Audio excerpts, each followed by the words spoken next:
Mateo 5, 13, 14, 16 at 20. Kayo ang asin ng lupa. Ngunit kung ang asin ay tumabang, paano maibabalik ang alat nito? Wala na itong kabuluhan, maliban sa itapon sa labas at tapakan ng mga tao.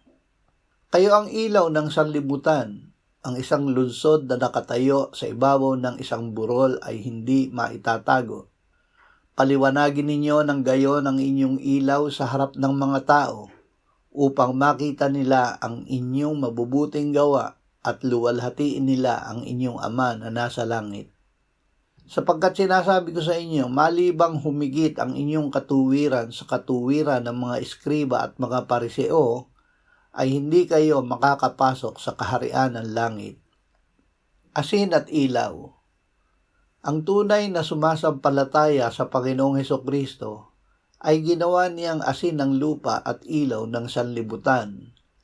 Sa pamumuhay bilang asin, ang kanilang alat ay nagpapatigil sa pagkabulok ng sanlibutan na kanilang pinaninirahan. Habang sila ay nasa sanlibutan, sila ay iniingatan ng Diyos laban sa masama upang hindi mawala ang kanilang alat.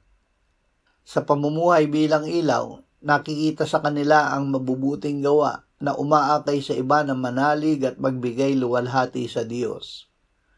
Sila ay namumuhay ayon sa patnubay ng Espiritu Santo, hindi ayon sa letra ng kautusan.